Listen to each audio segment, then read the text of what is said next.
Morning, time check 3:45 I think AM.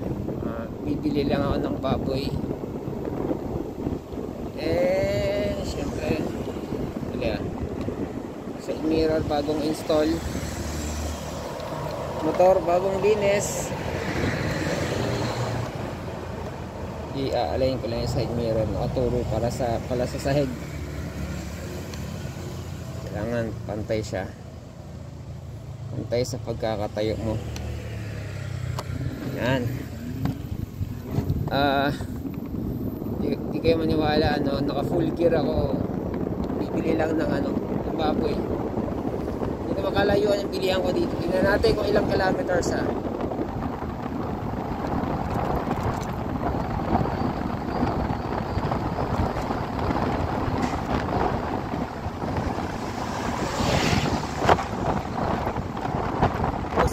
sakit sa mata. Talaga nakapapa yung visor.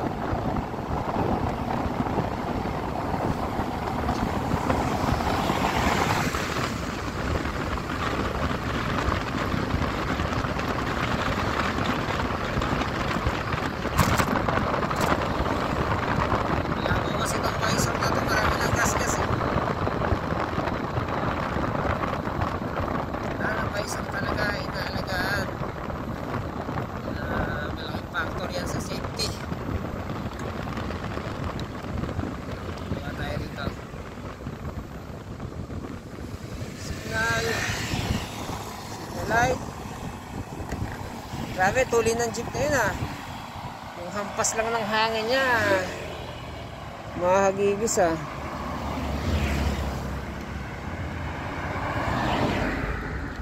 Hindi na lang reaction ng visor ko, bumaba automatic. Hindi ako napuwing. Ayan, so again, pero okay dito. Again, ilang kilometers na? 1 kilometer.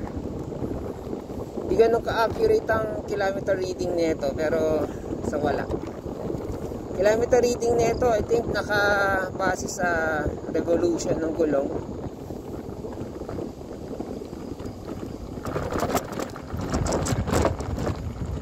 Wala yata sa alignment yung side mirror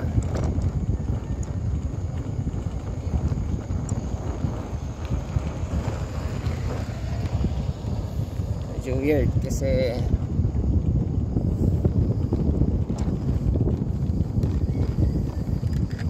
pwede rin dito.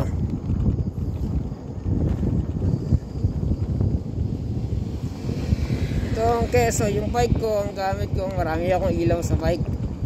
Kaya minsan pag may kasalubong ako, hindi ko na lang nililiko doon yung manibela sa sa kasalubong ko, tumatabi ako pa kanan.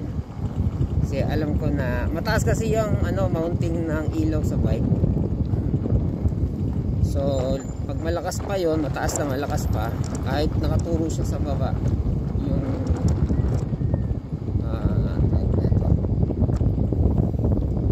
brightness ng mismong bumbilya niya, kapag tumingin yung yung driver sa harap, masisilaw siya. By the way, sa traffic training, sa training ng driving, merong merong question yan. Alam ko mataas ang grade ko doon pero naalala ko yung sa exam, sabi doon, kapag may kasalubong kang maliwanag ang ilaw, anong iyong gagawin? A, tumingin sa kanan para hindi masilaw. B, titigan ang ilaw. C, silawin mo rin. D, patayin ang ilaw. Ganong option. Siyempre ang correct answer doon is huwag kang tumingin sa ilaw. At ang huwag mong gagawin yung sisilawin mo rin, which is very common practice. Mag-high beam ka rin ganyan, mag-high beam ka rin. Ang proper way is huwag ka nalang tumingin. Siguro pwede mo lang signalan, in a way na sabihin mo sa kanya as courtesy, kung courteous siya, ibababa niya. Dahil kung hindi, kasi merong ganun eh, sininisan mo na maliwanag ang ilaw niya, tapos pagbubuksan ka pa niya ng ilaw na mas maliwanag, diba? Yung mga ganun taong namimiloso po pa. So ang susi doon, para walang away, magano ka na lang, ikaw na lang mag-adjust, tingin ka na lang sa kanan.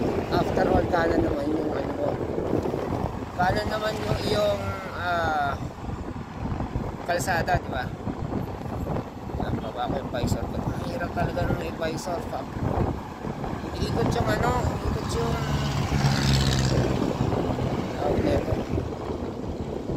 iikot yung glare. Bonus ano lang kasi ito, kaya yung magamit kasi nito yung pasahero ko, si teacher. Pag nahawakan yung helmet, nahahawakan niya rin yung visor. I will just remind her always na huwag i-handle ang visor as much as possible. Kasi mamantika yung kamay natin. May ano yan. Ayan o, bubog o. Set back.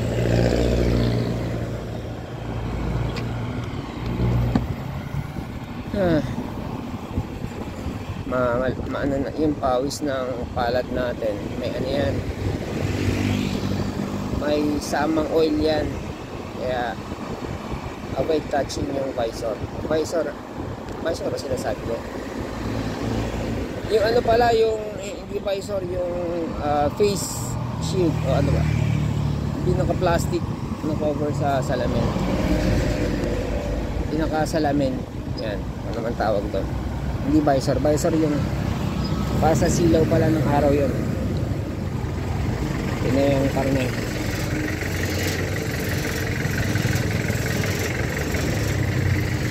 Yeah. Be right back. Check nyo muna yung ano ko, gear ko.